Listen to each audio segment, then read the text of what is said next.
우리는 2024년 새로운 한 해를 시작했습니다. 한 해의 끝과 또 새 한 해를 통해서 우리는 다시금 우리 인생의 진리를 생각하지 않을 수 없습니다. 시작이 있으면 끝이 있다는 것이죠. 그리고 또한 그 끝은 또 새로운 시작을 의미하기도 합니다. 전도서 3장의 말씀은 이런 인간의 삶을 잘 노래하고 있습니다. 전도서 3장 1절부터 8절까지의 말씀은 이렇게 말씀하는 것을 봅니다.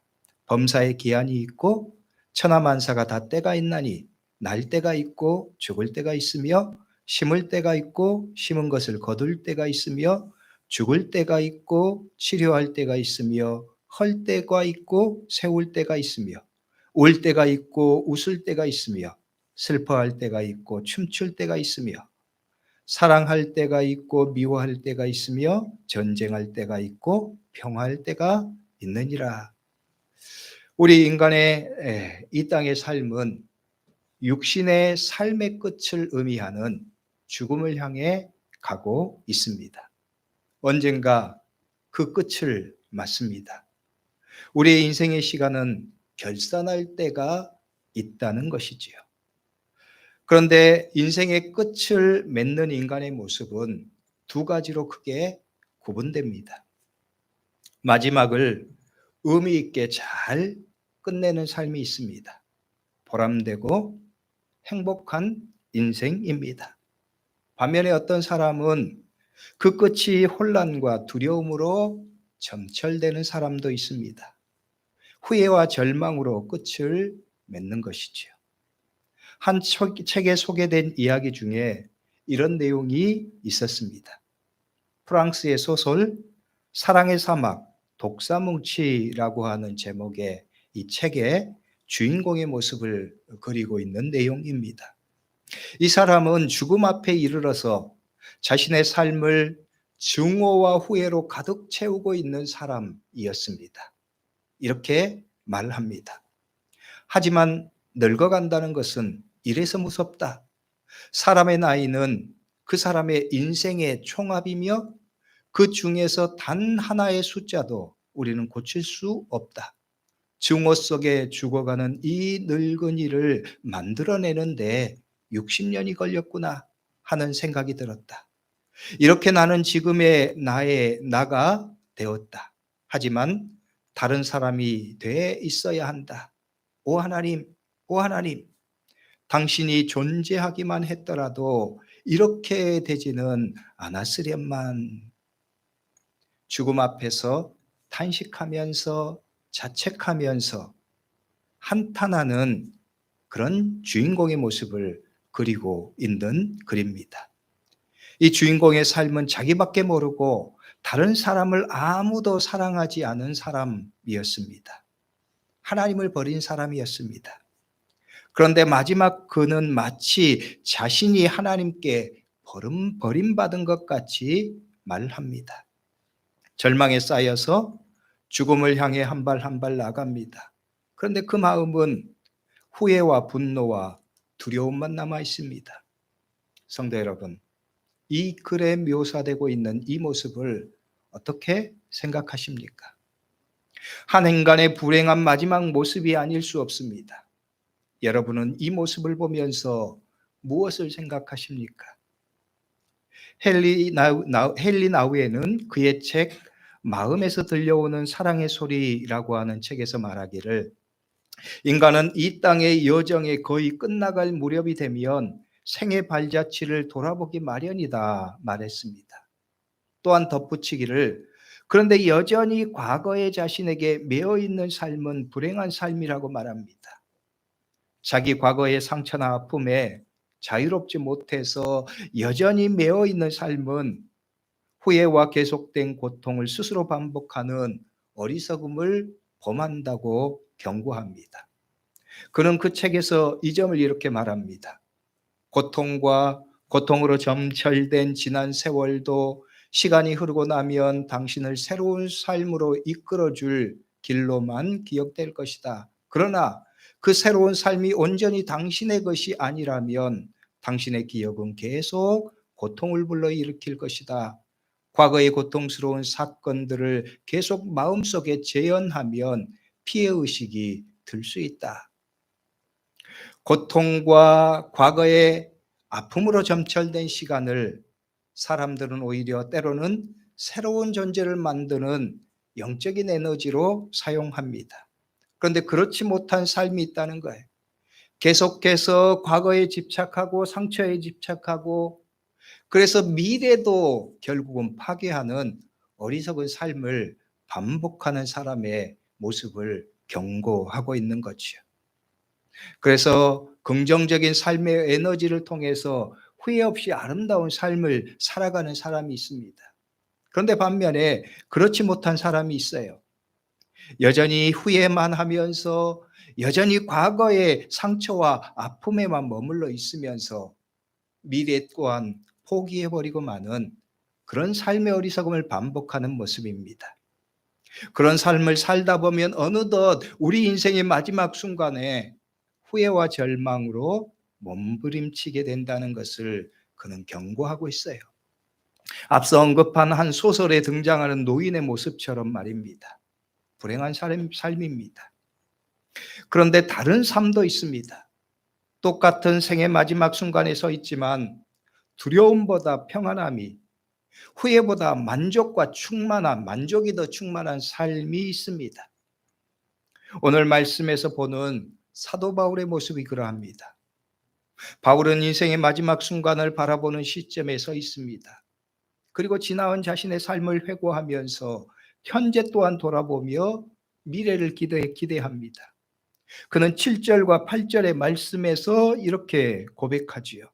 나는 선한 싸움을 싸우고 나의 달려갈 길을 마치고 믿음을 지켰으니 이제 후로는 나를 위하여 의의 면류관이 예비되었으므로 주 곧 의로우신 재판장이 그날에 내게 주실 것이며 내게만 아니라 주의 나타나심을 사모하는 모든 자에게도니라. 그에게는 지난 시간에 대한 후회나 아쉬움보다는 감사와 만족이 충만합니다. 미래에 대한 불안과 두려움보다는 기대와 소망이 가득 찬 모습을 우리에게 보여줍니다. 이는 바울의 지난 삶의 시간이 쉽고 편해서가 아닙니다. 또한 현재의 삶이 편하고 안정적이어서도 아닙니다. 바울의 삶은 오히려 그와 정반대였습니다. 지나온 시간은 고난과 시련의 시간이었습니다. 복음 전하는 것 때문에 얼마나 많은 어려움을 겪었는지, 죽음의 위기를 겪었는지를 우리는 성경의 말씀을 통해서 볼 수 있습니다. 특히나 고린도후서 11장 23절로 26절의 말씀에 보면 바울이 당한 고통과 어려움을 그가 이렇게 고백하고 있는 것을 보아요. 내가 수고를 넘치도록 하고 옥에 갇히기도 더 많이 하고 매도 수없이 맞고 여러 번 죽을 뻔하였으니 유대인에게 40에서 하나 감한 매를 5번 맞았으며 3번 태장으로 맞고 1번 돌로 맞고 3번 파선하고 일주야를 깊은 바다에서 지냈으며 여러 번 여행하면서 강의 위험과 강도의 위험과 동족의 위험과 이방인의 위험과 시내의 위험과 광야의 위험과 바다의 위험과 거짓 형제 중에 위험을 당하고 또 수고하며 애쓰고 여러 번 자지 못하고 줄이며 목마르고 여러 번 굶고 춥고 헐벗었노라. 뿐만 아닙니다. 현재도 그의 삶은 여전히 하나님의 교회를 위한 눌림과 염려 가운데 있다고 고백합니다. 고린도후서 11장 28절의 말씀입니다. 이외의 일은 고사하고 아직도 날마다 내 속에 눌리는 일이 있으니 곧 모든 교회를 위하여 염려하는 것이라. 날마다 내 마음속에 눌리는 것이 있다. 내 마음에 남아있는 여전한 문제가 있다는 거예요. 여전히 시련과 어려움 가운데 있지만 현재에도 하나님의 교회를 생각하면서 늘 마음 쓰고 있는 바울의 고백을 봅니다. 오늘 바울의 삶에서도 마찬가지라는 것을 보여줘요. 지금 사랑하는 디모데에게 편지를 쓰고 있지만 이때도 마찬가지 그는 감옥에 갇힌 상황입니다. 복음의 일 때문에 여전히 갇혀 있는 상황이지요. 우리가 바울의 삶을 생각해 보면 이런 마음이 들 법도 해요. 그동안 이렇게 교회를 위해서 헌신하고 복음 전하는 일을 위해서 이렇게 숱하게 고난도 어려움도 겪었는데 이제 마지막에 노년의 시간은 은퇴해서 좀 더 편안하게 안정적인 삶을 살아도 될 것 같은데 라는 생각 말입니다. 그런데 바울의 현실은 그렇지 않습니다. 어둡고 차가운 지하 감옥에서 믿음의 사람들과 그가 세운 교회를 그리워하고 염려하면서 편지를 씁니다. 과거에도 고난이었지만 현재도 그 어려움이 지속되고 있어요. 그런데도 불구하고 오늘 말씀에서 보는 바울은 그의 삶에 후회가 없습니다. 원망도 없습니다. 불평하는 모습도 찾아볼 수 없습니다. 오히려 바울은 그런 상황에서도 지속계기에서 교회를 염려하고 그리스도인들을 사랑하는 마음을 드러내고 있습니다. 그런데 오늘 말씀에 이르러서 그의 관점이 조금 바뀌고 있는 것을 보아요. 이전까지는 너가 지배한 내용이었습니다. 앞서 언급했던 것처럼 너를 위해서 내가 밤낮 간구하고 너를 위해서 내가 늘 기도하면서 생각한다. 네가 예수 그리스도 안에서 은혜 가운데 강해졌으면 좋겠다. 너는 배우고 확실한 일에 거하라.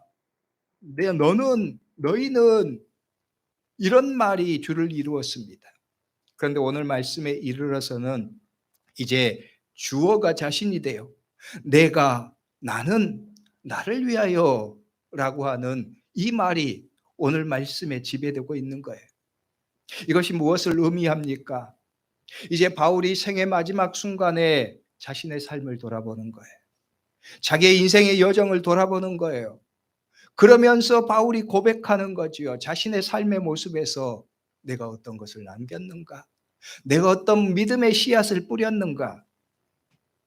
그러면서 오늘 말씀에 보면 바울이 고백하는 것, 내가 부족하고 연약해도 내가 하나님 안에서 보면은 예수 그리스도 안에서 보면 나의 인생 잘 산 것 같다는 거예요. 왜냐하면 하나님께서 나에게 은혜를 주셔서 이만큼 하나님을 섬기도록 사명을 위해서 이렇게 힘쓰도록 일하도록 하나님께서 나를 이끄셨기에 그 삶은 은혜의 순간, 은혜의 여정이었다. 하나님 감사합니다. 고백하고 있는 거예요. 6절의 말씀을 보면 이렇게 말하지요. 전제와 같이 내가 벌써 부어지고 나의 떠날 시각이 가까웠도다. 이 말씀은 두 가지 내용을 담고 있습니다. 전반부에 전제와 같이 내가 벌써 부어지고 라는 말씀, 그리고 또한 후반에 나의 떠날 시각이 가까웠도다는 말씀이에요. 이 두 내용에서 바울은 두 가지 흥미로운 은유의 언어를 씁니다. 전제라고 하는 단어하고 떠난다는 단어예요. 전제라고 하는 단어는 우리에게는 낯선 단어입니다. 그렇지만 바울 당시의 사람들에게는 익숙한 종교의 언어였어요. 이 전제는 하나님께 제사를 드렸던 유대인들이 제단 밑에 붉은 포도주를 쏟아붓는 행위를 유래하는 단어예요. 이때 제단 밑에 뿌려진 붉은 포도주와 그 행동을 의미하는 단어가 바로 이 전제입니다. 이 붉은 포도주는 희생제물로 드려진 어린 양의 피를 상징해요. 그리고 이것이 부어졌다고 말하지요. 완전히 쏟아져서 하나도 없어진 상태를 가리킵니다. 이 부어졌다라고 하는 말은 그래서 사람의 기력이 진하여 죽음에 이르게 된다는 뜻으로 쓰였습니다. 즉 부어졌다라고 하는 것은 생명의 에너지가 다 빠져나갔다는 뜻이에요. 우리가 하는 말 가운데 진액이 다 빠졌다, 빠져나갔다 말을 하지요. 어떤 일에 자기의 온 정성을, 온 에너지를 다 쏟아붓고 몰두하고 난 다음에 자기에게 마치 하나도 힘이 없는 것 같이 모든 에너지가 다 소진된 것 같은 그런 상황에서 사람들이 하는 말입니다. 요즘에는 하얗게 불태웠다, 그런 말도 하지요. 나무 같은 것이 불에 완전히 타서 하얀 재만 남은 상태입니다. 그만큼 모든 것을 다 쏟아부은 상태지요. 여러분, 이것이 무엇을 의미할까요? 이 말이 바울에게 있어서 이 말이 무엇을 의미할까요? 바울의 삶은 대충 산 삶이 아니라는 말이에요. 시험시험 대충 편하게 산 삶이 아니라는 거예요. 마치 마라톤을 하는 사람이 온 전력을 다해서 완주하고 나서 결승점을 통과하자마자 지쳐 쓰러지는 것 같이 온 힘을 쏟아부었다는 거예요. 그런데 바울은 무엇을 위해서 그렇게 했다는 말입니까? 하나님을 위해서입니다. 하나님이 자기에게 맡겨주신 사명을 위해서입니다. 믿음을 위해서 그렇게 전력을 다해서 쏟아붓는 삶이라는 거예요. 그리고 바울은 그 생의 마지막 순간까지 그렇게 살았습니다. 그래서 이 모든 것이 다 쏟아부어졌다, 남겨진 것이 하나도 없는 것 같다 고백하는 거예요. 그런데 놀라운 것은요, 그렇게 살았지만 후회가 없다는 거예요. 아니, 더 정확하게 말하면 그렇게 살았기 때문에 후회가 없다는 말입니다. 인간의 성취를 위해서 그렇게 살았다면 마지막에는 정작 허무할 것 같은데 그렇지 않다는 말입니다. 부나 명예나 사람들이 좋아하는 성공을 위해서 그렇게 살았다면 죽음 앞에서 오히려 삶이 허망하고 허무할 것 같은데 그렇지 않다는 거예요. 그래서 우리는 이 말씀을 통해서 두 가지를 묵상하고 결단해야 합니다. 사도 바울이 이러한 삶에 도전을 받고 믿음의 결단을 하는 거예요. 성도 여러분, 어떤 삶이 아름다운 삶일까요? 후회 없이 산 사람이 아름다운 삶을 산 것 아니겠습니까? 죽음 앞에서도 후회나 두려움이 아니라 소망과 기쁨을 고백할 수 있는 삶이 잘 산 삶이 아니겠습니까? 그런 삶을 우리가 꿈꿀 때 우리는 오늘 바울의 고백을 통해서 생각해야 합니다. 먼저 바울처럼 우리도 그렇게 믿음으로 잘 살기를 꿈꾸고 소망해야 합니다. 올 한 해 후회 없는 시간이 되기를 바라면서, 그리고 우리의 인생이 끝날 때 우리의 삶 전체가 후회 없는 삶이 되기를 바라면서 그 마음을, 그 소원을 품는 거예요. 우리는 바울처럼 믿음의 열심을 열망해야 합니다. 나도 바울처럼, 아니 그보다는 못한다고 할지라도 우리의 마음에도 나의 삶을 그렇게 믿음에 투자해서, 하나님께 투자해서 하나님 앞에 부끄러울 것 없는 삶을 열망하는 거예요. 그리고 또 한 가지는 이 삶의 열정에 정확한 초점을 맞추는 것입니다. 목표를 제대로 잡는 거예요.